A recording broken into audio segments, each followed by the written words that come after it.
It's early morning, still dark outside, the kind of quiet hour when the world isn't tea-watching, and that, as usually, when the biggest changes slip through unnoticed. For the last several hours, I've been deep inside a document almost no one is talking about.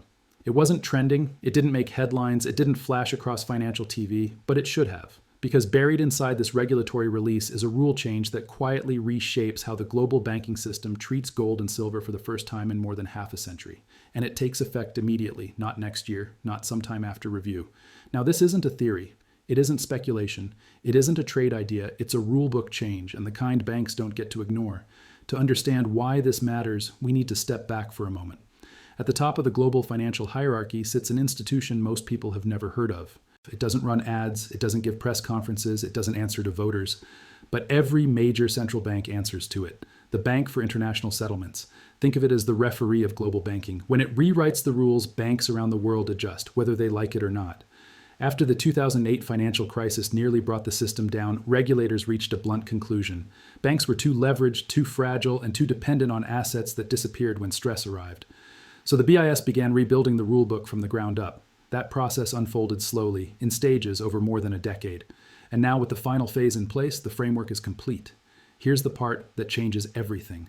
Under the new standards, physical gold and silver, real metal properly stored and fully owned, are no longer treated like speculative commodities. They are elevated. They now sit alongside cash and government bonds as top-tier balance sheet assets. That's not a slogan, that's a regulatory classification.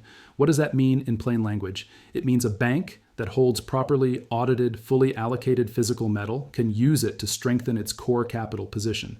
It improves their ratios. It reduces regulatory pressure. It makes the institution look safer on paper, which is exactly what regulators want. But there's a catch. Paper claims don't count, unallocated metal doesn't count, derivatives don't count, only real physical metal with clear ownership stored in approved vaults, inspected, audited, and uncontested. That single distinction is where the pressure builds, because for decades, banks and financial institutions relied heavily on paper exposure to precious metals. Contracts, promises, and synthetic instruments that required very little physical backing, those structures worked as long as metal stayed categorized as a secondary higher risk asset. Now it isn't, and that forces a decision. Either banks acquire real metal or they lose a capital advantage they can no longer afford to give up. This isn't about investor sentiment. It isn't about geopolitical fear. It isn't about industrial demand forecasts. It's about compliance. When regulators change what strengthens a balance sheet, banks respond. Not emotionally, but mechanically. And mechanics move markets. This shift also changes something else that rarely gets discussed. The economics of excessive paper exposure. When physical metal becomes capital efficient and paper exposure doesn't, the incentives flip. Structures that once made sense suddenly don't. Positions that were cheap to maintain become expensive to justify. That's how long-standing distortions unwind, not through headlines, but through math. None of this guarantees prices. No rulebook ever does. But it does change the plumbing of the system, and when the plumbing changes, the flow changes with it. That's why this moment matters. Not because it's dramatic, not because it's loud, but because it's structural. These are the kinds of shifts that don't announce themselves. Years later, everyone points back and says that was the turning point, and it started quietly, in a document most people never read. Do you see what the rule is really saying? It's not subtle. From this point forward, if a bank has sold gold or silver it doesn't actually own, if it is betting against metal, regulators now demand something in return. Real capital, not a token buffer, not a rounding error, meaningful capital.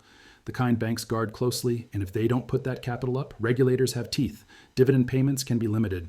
Executive bonuses can be cut. Oversight tightens fast. That alone changes the calculation. Because short positions aren't free opinions. They now come with a carrying cost that eats directly into shareholder returns. Think about it from the bank's point of view. If you tie up hundreds of millions of dollars in top quality capital just to keep a position open, capital that could otherwise be deployed into lending, fees, or low risk yield, that position has to earn its keep. And most short trades in precious metals simply don't.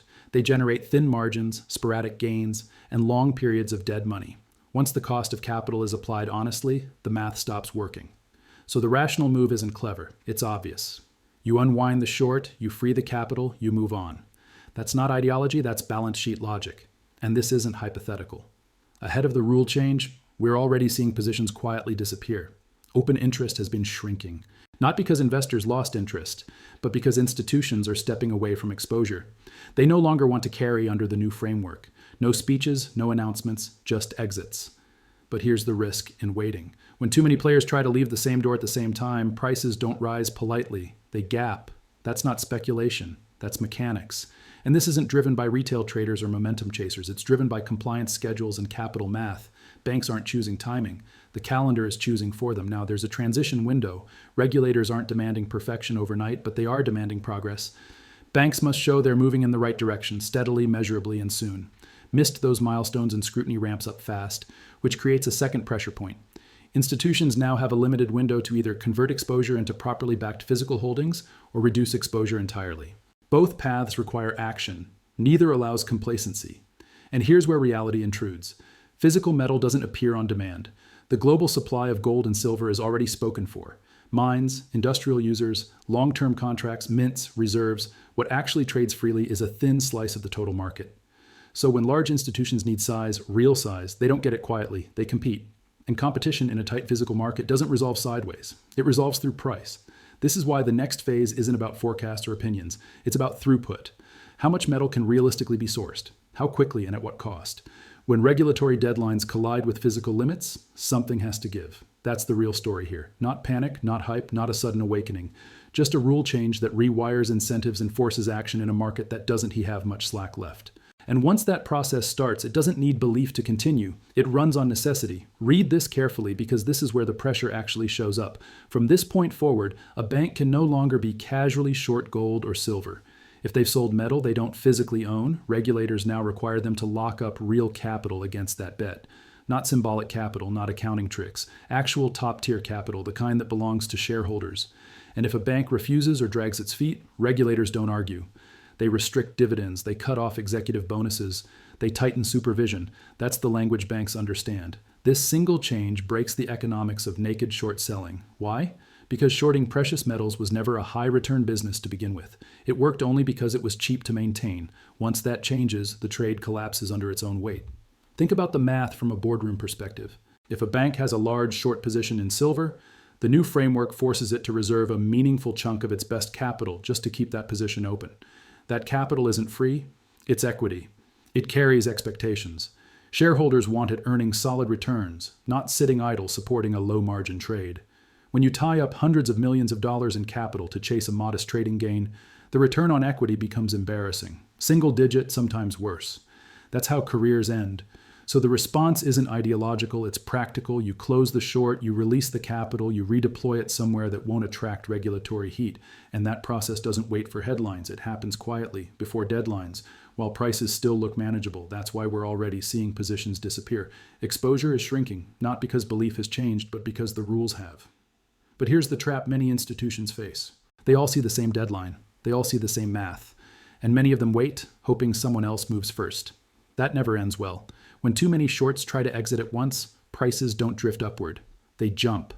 Liquidity vanishes. The exit narrows. That's what a short squeeze really is. Not hype, not retail frenzy, but forced buying driven by structural necessity. And this one isn't optional. Banks don't get to sit it out. If they don't act, the penalties escalate automatically. Compliance isn't a suggestion. It's enforced on a schedule. Now, regulators did allow a transition window. Banks aren't required to be perfect overnight, but they are required to show progress quickly. Miss early benchmarks and oversight tightens. Miss final deadlines and the consequences become very real, which creates a countdown. Institutions now have a limited number of weeks to either replace paper exposure with properly backed physical holdings or reduce exposure altogether. Both options require action. Neither allows delay, and this is where the physical market becomes the bottleneck. Gold and silver aren't software. You can't spin them up on demand. Supply is already allocated. Mines, industrial use, long-term contracts, reserves. What's actually available to buy in size is thin. So when large institutions need real metal, they're not shopping, they're competing. And competition in a tight market doesn't resolve politely. That's the real tension here. Not opinions, not predictions, not sentiment. A regulatory clock is now ticking against a market that doesn't, how IT, have the depth to absorb rush demand quietly. That's how pressure builds in financial systems. Slowly at first, then all at once. Under the new framework, banks don't get to sit in the middle anymore. Exposure that isn't backed by real metal has to change form or disappear. In practice, that means two things happen at once. Some positions get shut down entirely. Others are converted into fully backed physical holdings. Even if you assume only a portion gets converted, the amount of metal required is enormous by historical standards. And this is where the numbers stop being abstract. The physical gold and silver markets are not built to absorb sudden, large institutional demand. Annual mine supply sounds big until you break it down into what AS actually available at any given moment. After industrial use, long-term contracts, and existing obligations are met, banks can't simply order metal the way they order software licenses. What's left over for discretionary buying is thin, fragmented, and slow-moving. So when institutions assuredly need metal within a fixed window, not because they want to speculate, but because they must comply, the constraint becomes obvious. There isn't enough supply at current prices. Markets resolve that kind of imbalance the same way they always have, not through negotiations or forecasts, but through price. Price rises until holders are willing to part with inventory. Price rises until marginal demand backs away. Price rises until a new equilibrium is forced into existence. That's not a prediction. That's how physical markets clear when demand runs ahead of availability. And importantly, this demand is inelastic. Banks can't wait it out. They can't watch and see. The clock is set by regulation, not sentiment, which means adjustment happens on the market's terms, not theirs. Now, this shift doesn't stop with banks. It flows downstream to anyone holding precious metals through the banking system, especially through unallocated accounts. Under the updated rules, those structures become expensive for banks to maintain. They consume capital without providing regulatory benefit, so institutions are being pushed to restructure them. What that means for account holders is simple. Change is coming. Clients holding metal, claims that aren't specifically allocated and segregated, will be contacted and given choices. The details vary by institution, but the options follow the same logic. One option is to convert to fully allocated storage. Real metal held in your name with transparent custody that preserves metal exposure, but it comes with explicit storage and administration costs. Another option is to exit entirely, close the position, and receive cash at market value. Clean, simple, but it ends metal exposure and moves everything back into currency. The third option is usually some form of conversion into a bank-issued instrument, effectively turning a metal claim into a promise backed by the bank itself. That last option changes the nature of what you own. You're no longer holding metal exposure, you're holding credit exposure. If the institution runs into trouble, you stand in line with other unsecured creditors. That distinction matters. This is not about fear or urgency, it's about structure. The rules are reshaping incentives for banks first, and then for customers connected to them. Paper convenience is being replaced with physical accountability, and anything that doesn't fit that model becomes more expensive to keep alive. That's how regulatory shifts work, quietly, methodically, and with consequences that ripple outward over time. Not everything breaks at once, but nothing stays the same. If you're holding precious metals through an unallocated account, this is the moment where inaction stops being neutral. Those accounts are built on promises, not possession. Under the new framework, banks are being pushed to unwind that model. And that means account holders are going to be asked to choose what they actually want to own. When those notices arrive, and many will, people will realize in something uncomfortable. They didn't tone metal, they owned a claim. For some, that realization will be jarring. For others, it will prompt immediate action, and that reaction matters. Because when even a fraction of those holders decide they want real allocation, metal held in their name, not pooled on a balance sheet, banks have to source it, not symbolically, physically. That creates a second wave of demand that has nothing to do with investors chasing price and everything, to do with people trying to convert promises into ownership. At the same time, banks themselves face another constraint. To acquire large quantities of physical metal, they don't conjure money out of thin air. They raise cash the same way they always do, by selling other assets. And those assets are overwhelmingly dollar-denominated. Government bonds, corporate debt, sometimes equities. That shift matters at the system level. When large institutions reduce bond holdings, yields rise. When demand for dollars softens, currencies weaken. When credit tightens, economic activity slows. None of this happens in isolation. It's unfolding alongside already visible pressures, slower growth, stubborn inflation, geopolitical uncertainty, and a central banking system with limited room to maneuver. Together, those forces don't point to a clean expansion or a clean recession. They point to an environment where financial assets struggle and tangible assets gain relevance. That's the broader backdrop. What's important to understand is that this isn't a grassroots market move. It isn't driven by sentiment or speculation. It is being pushed by regulation and by rules that change what banks are rewarded for holding and punished for avoiding. And regulatory pressure tends to move slowly at first, then very quickly. So what does that mean in practical terms? It means understanding what you actually own, how it's structured, and where counterparty risk sits. It means paying attention to how institutions respond, not to headlines, but to policy changes. And it means being prepared for volatility as the system adjusts. The next several weeks are unlikely to be smooth. Prices may move sharply in both directions as positions are closed, converted, or restructured. That kind of movement doesn't indicate chaos. It indicates transition. The key isn't reacting to every price swing, it's recognizing the underlying driver. This shift isn't emotional, it isn't narrative-based, it's mechanical. When rules change, incentives change. When incentives change, capital moves. quietly at first, then all at once. And once that process starts, it tends to run its course, whether markets feel ready for it or not. The fundamental reality is straightforward. Supply cannot keep up with the new demand the rules create. Banks now have a legal and regulatory incentive to hold physical gold and silver. Paper positions, previously common, are no longer efficient. Naked short selling is no longer viable. And over the next few months, banks will need to acquire quantities of metal that far exceed what the market normally provides. This is not speculation. It is the direct result of a structural change in the banking system. Starting January 13, 2026, the Basel III Endgame rules come into effect. Gold and silver are now treated as Tier 1 capital, the same classification as cash or government bonds. Banks are rewarded for holding physical metal and penalized for holding paper. The system itself has changed. For the first time in more than 5 decades, precious metals are being quietly remonetized. Since 1971, they have been treated largely as commodities, speculative assets, or relics of the past.